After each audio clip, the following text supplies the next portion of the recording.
phase you. But what we haven't done is to have a look at lumbar spinal problems from the muscle energy point of view, looking at the so-called extended lesions that are rotated and side flexed, the flexed lesions that are rotated and side flexed, and the neutral lesions that are side flexed and rotated. And we haven't done these yet. These are the so-called type 2 lesions, which are single joint generally speaking and traumatic in origin. The neutral side flexion rotation lesions are generally considered as group lesions and probably more posturally dysfunctional in nature. And so we treat over a number of different vertebrae. Now, we'll do this tomorrow morning, because I think we've had enough on the spine now, and I would like to just perhaps for just a little bit to start us for tomorrow morning, think a bit about a few features of the hip joint. Now I know that I was talking to Anne last time, and I think on the second level course quite a lot of time was spent on the hip joint, so perhaps we could just look at that and pick up one or two points that might be useful clinically to us all. But I'm sure you've been utilizing all that information anyway. So if we look at the hip joint as a source of problems for us, it's a very, very superior joint. And what we have to think about is if a person comes in with problems that appear to be in the hip joint, our scan suggests look in detail at the hip joint, then perhaps the age of the patient may be very, very relevant. Here's a little thing taken from Reed's book on age-related changes of the hip or changes in pathology at various ages. What do you find? What is common? Okay, in groups that we treat. So in the newborn, the most likely event of a hip joint pathology will be a CDH. From the ages of 2 years to 8 years, probably the most likely event is a Legg-Perthes disease, avascular necrosis. From 10 to 14, a slipped epiphysis. From 14 to 25, getting into the area of high activity and so on, stress fractures, synovitis. And perhaps at the moment we should put in somewhere here at this sort of stage some of these diseases that are showing their ugly heads again, like tuberculous lesions within the hip. I don't know how common they are, but it seems that a disease we thought was not evident in our communities is now coming back. 14 to 25 stress fractures and synovitis, 20 to 40 avascular necrosis, synovitis, and perhaps one of the inflammatory arthritides such as rheumatoid arthritis. 45 to 60 osteoarthritis and synovitis, and 65 onwards stress fractures with osteoporosis and osteoarthritis. So this is a kind of a group of things that we would find at different ages. And so we should be sort of having that kind of thing in our minds. Now, if we were to do a little Tony Buzan, which I haven't given you the opportunity much to do, which I apologize, because I know you were all very keen. Now, I won't turn this sideways round because it'll be too difficult to hold it up. So just forgive me. Or perhaps I will make this a little bit like that so it looks as if it's sideways round, all right? What would you say if you were talking to just your partner? We're just either working in 3s or 2s for this, okay? What would be the significant points that we would make about the anatomy of the hip? So if I put some things up here. You can put them up as quick as me, and I'll just put a few up, and you can put a few up, and then we'll get a composite, and then we'll talk about it.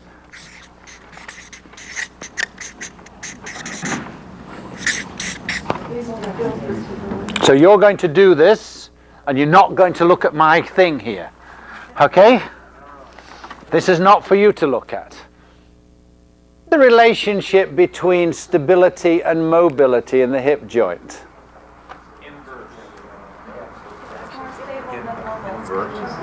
Yeah, but it's still pretty mobile, isn't it? I mean, this is a very good example where the rule of if you lose or if you gain mobility, you lose a lot of stability. In the hip joint, this is an incredibly stable structure, and yet, even in an old guy like me, a very, very mobile structure. When I said that, you know, an old guy like me, I expect you to say, no, no, no. Okay, but not a sound. So I'm not going to say that again.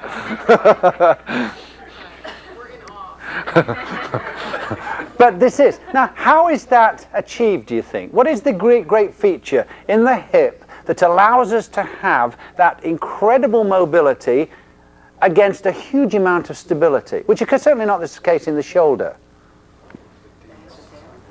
The way the joint's constructed has more. Just one feature, Evan, that probably is the kind of key to this.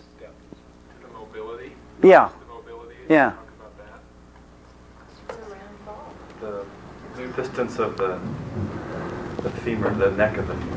That's one thing, and the fact that the diameter of the femoral head is less than the diameter of the head, of the femoral neck is less than the diameter of the head. So what happens with the acetabulum, the head can go around, and because of this kind of dished in section of the neck, we can get quite a lot more movement. So that's a very nice little adaptation of function and structure.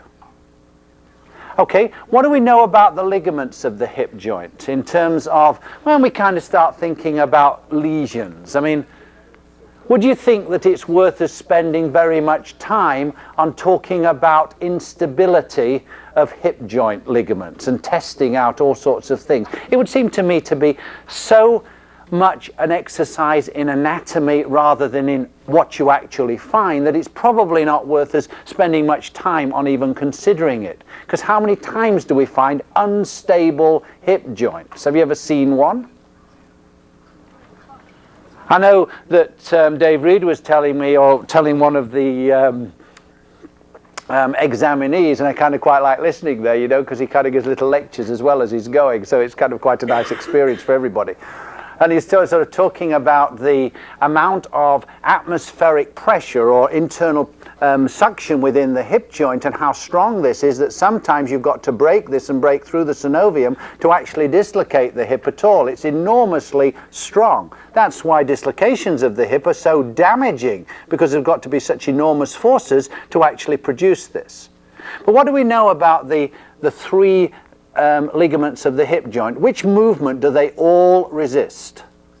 Extension. The one that winds around the back, the ischiofemoral, and the two at the front, the pubofemoral and the iliofemoral. Okay? We would think that a little bit like the arrangement of the anterior structures of the shoulder, insofar as the iliofemoral is coming across and down, and perhaps that's a little bit the same as resisting external rotation, of course, whereas the ischiofemoral would resist internal rotation, but all of them will resist extension motions. And that, of course, is probably why we have this so-called locking position of the hip, where we rest in this position. And we tend, as a group, not to do a lot of things that some other societies do, which you see people sitting for hours. Actually, I'm quite impressed I can get down there. Sitting for hours. I mean, I've got to sort of boost myself a little bit if you won't do it. Sitting down here a little bit on my heels. And you see, some of the societies do this for a long time. We can't do it because we've got fat pads in the back of our knees. I don't know whether they potentially would have, but they get squeezed out. But these are things that upset us from doing this. But having this very restricted motion that we spend most of our time in is one of the reasons why we get osteoarthritis in the hip. Where does osteoarthritis develop itself mostly? In the hip. Is it in the areas of the greatest pressure or what? It's in the area around the fovea capitis where there is no pressure, because we don't have that tendency with pressure causing absorption of synovial fluid into the hyaline cartilage. And so actually it starts in the areas of the least pressure. The areas where we get the most pressure actually have fairly good articular cartilage. And if we were going down into sort of squatting, we would put pressure on different parts of the head, which we don't do in our society as a regular rule. So these are kind of little bits and pieces related to anatomy. Ligamentum teres. What is the function of ligamentum teres? Because that's one ligament we haven't mentioned. Yes, I think that's its key function. Well, I don't know its key function. How much, Heaven, you're on the boat here because you're obviously our teres, pronator teres expert. Okay, what vascularity is it providing for the head? It's age-related, isn't it? Early on, and then... But I mean, how much is it supplying? Percentage? I don't know. Yeah, a lot or a little? I mean, where does the neck and the head get the greatest part of its blood flow from? Anybody? A lot from the anastomosis that comes up through the neck into the... Yeah, and that's coming up, and we see that, don't we, in the nutrient, little grooves, nutrient foramina, which is bound down by those fibers of the ischiofemoral ligament that come round, that's called the zona orbicularis, that hold that down. So the vast majority of the neck and most of the head receives its vascularity from that sort of circumflex arterial system that's running in under the capsule. And remember, the capsule sort of comes in and it winds under itself like this, and then we've got the whole thing held down by those circular fibers. But the little bit that the ligamentum teres does is just a little flake of bone where the ligamentum teres attaches. But that's very often the point where we start getting avascular necrosis. You know, that can cause problems. It can give situations very equivalent to capsular patterns of the hip in groups of people that, and I don't quite know why it should be a capsular pattern, but I've seen 3 of these in, I don't know, 10 years, and perhaps I've missed some others, but all of them were under about 35, where you don't really get capsular patterns. And I don't know why a little bit of avascular necrosis, unless it's causing a low-grade synovitis in the joint, should give a capsular pattern. So the ligamentum teres is a thing. Now, there's been some sort of discussion about ligamentous receptors. And in your notes you've got, and I don't know the answer to this, and I'm really putting this out as a kind of a devil's advocate situation here, about the type of receptors that we have in ligaments. And sort of be glad for Chris and Anne's input or anybody's input on this.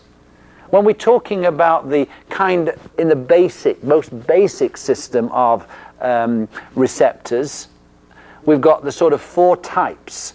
The mechanoreceptors, which are in capsule, the ligamentous receptors, which are of course in ligament, and the nociceptive system, which is this free plexiform system. Okay? Now, what are the functions of the mechanoreceptors within capsules, and what is the function of the ligamentous receptors? Have you sort of got any feedback or new information for me to tell me on this? Yes, Steve? The sensors in the ligaments are for quicker movements, quick stretch type things. The capsule's more of a pressure over time, stretch over time. Is there another receptor which is quite similar to a ligamentous receptor, both in form and, as I understood it, in terms of function?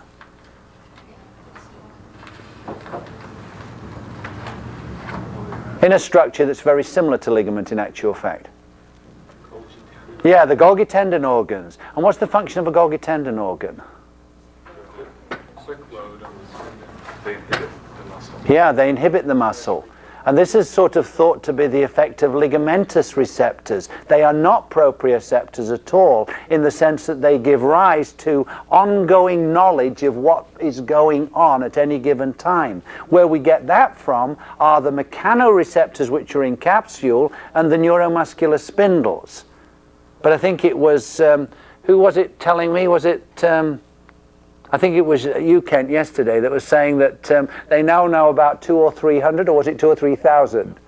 200 sort of receptors that most people, they don't know. They sort of recognize the form from electron microscopy studies, that these look like a receptor, but they don't know what they do yet.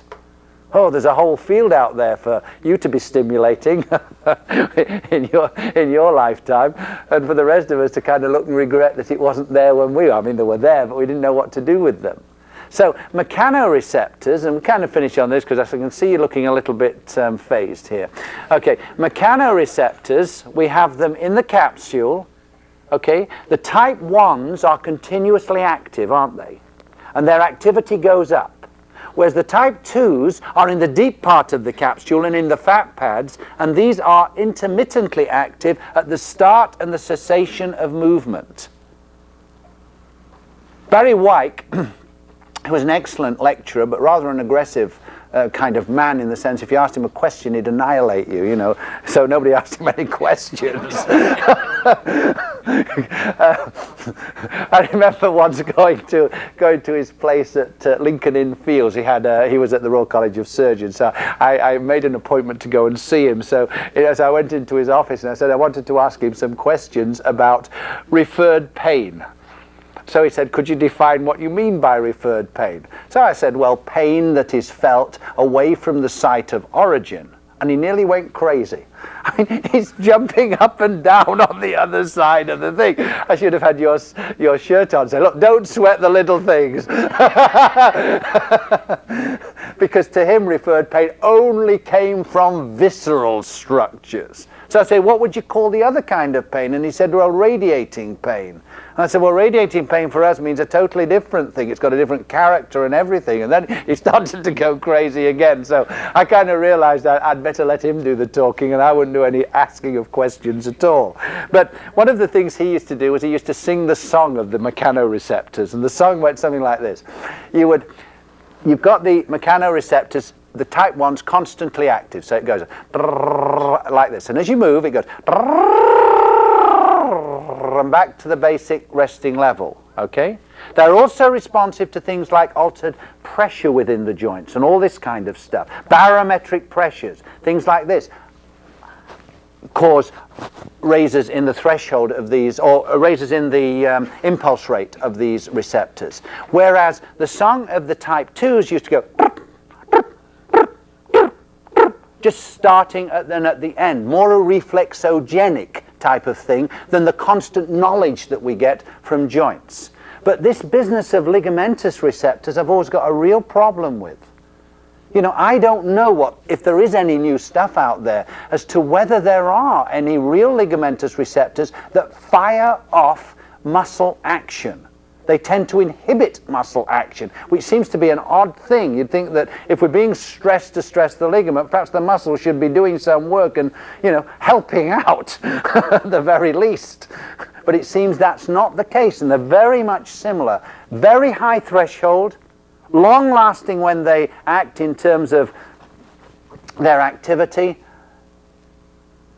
And so this is a thing I think we should be thinking about as we're using all these kinds of receptors, and to see if there's any sort of new stuff out there. So I was hoping perhaps, you know, from a group like this with all your reading, modern reading that you're doing, perhaps there's some, you know, new stuff out about this.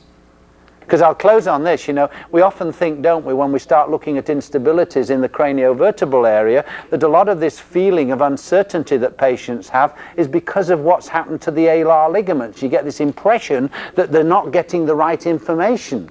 I don't think there's anything to do with the alar ligaments. I think what's happened is the damage to the alar ligament also represents damage that's gone on in the capsule and changes that's gone on in the muscle in this area. And that's perhaps what's giving us the dysfunctional state now, although the alar ligaments are the things that we can test to see what damage has gone on in everything else.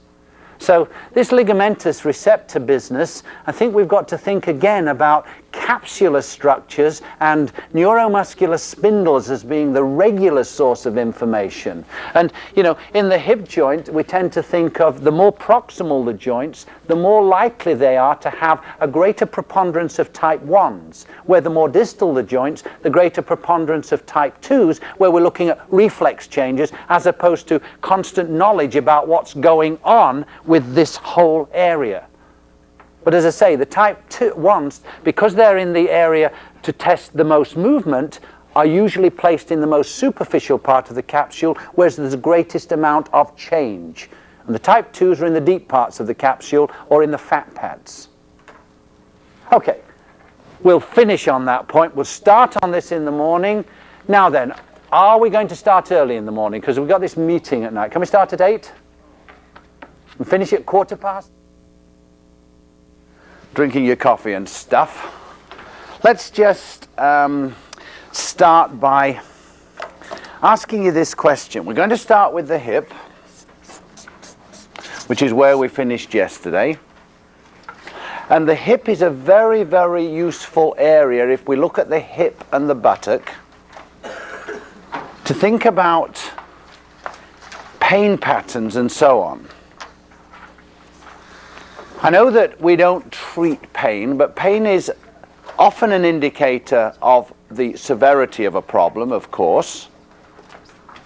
The referral, as Chris was saying, in terms of the spread is an indicator of the reactivity of the problem. And the more that the pain spreads throughout the whole of the dermatomal field, often the more easy it is, or the easier it is, to sort of define where it's coming from. Local pain is much more difficult sometimes in terms of identifying exactly an area.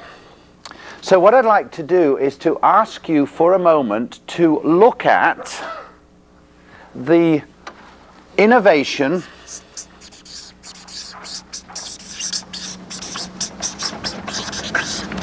of the buttock and the thigh. Because we can see by trying to interpret pain patterns here and trying to establish where this pain comes from, it's fraught with a lot of problems, because in this area we've got such a mix of dermatomal pathways or dermatomal fields. So that's what I'd like you to just work on. Do some diagrams or go over with your partner where these various dermatomes are in the buttock and in the thigh. And then we'll look at the hip joint referral pattern and see where that is. So that's the starting point.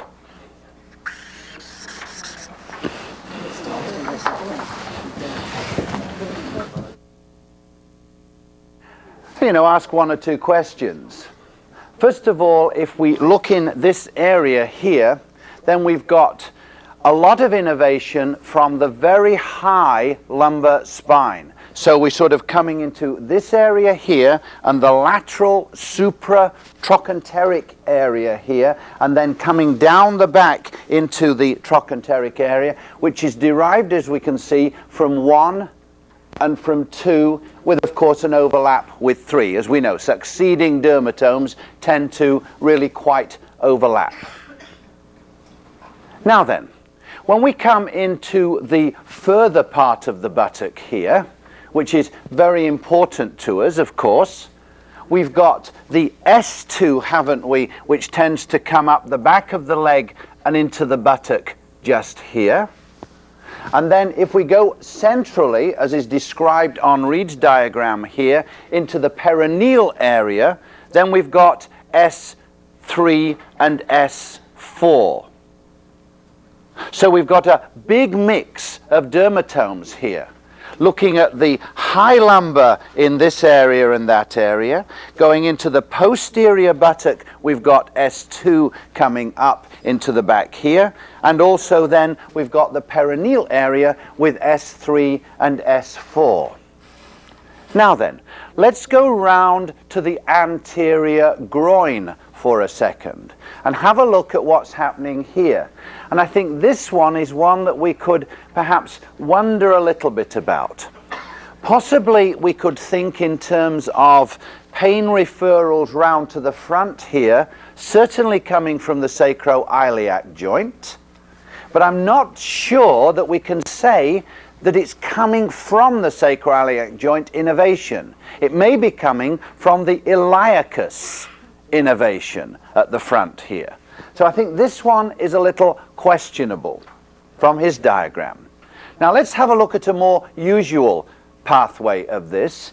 If we come across the front of the hip here, okay, and into the pubic area here, we're looking at a very, very high innervation, T12, L1.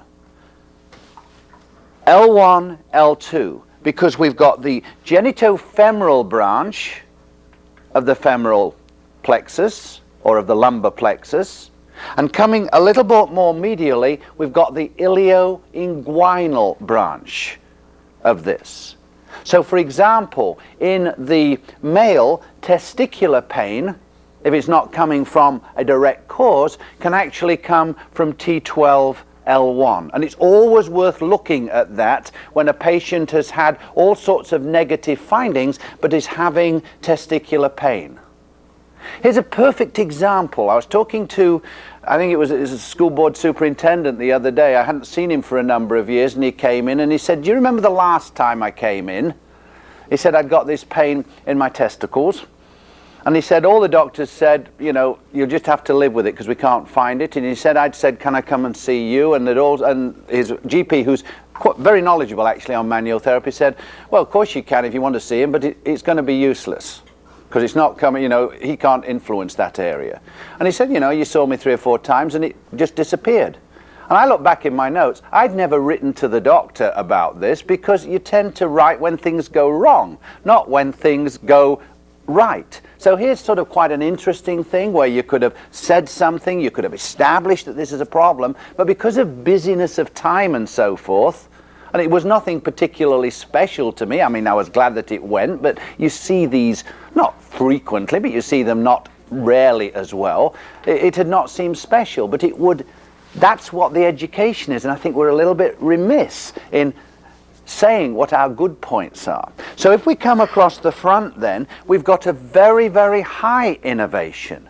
Then if we come into the thigh itself, we've got an innervation which is what? A bit opposite to the line of the sartorius muscle. So instead of coming this way, we could draw a line that way, and we've got L2 here, L3 which comes down here and down the inside of the leg through the saphenous branch actually of the femoral plexus, right down here, and then we're into the foot with L4. We walk on S1, we sit on S2, and this is the sort of innervation that we have to sort of bear in mind. Now then, as far as the hip joint is concerned, what is the basic derivation of the hip joint? Because pain in the hip joint is likely to refer. It's an interesting thing here.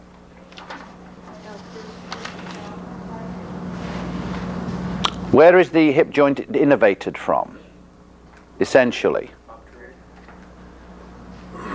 Or the nerves that go to muscles such as the psoas and the iliacus, but certainly it's being supplied from L2 and L3, with branches from the femoral and some branches from the obturator as well. But that's only the difference between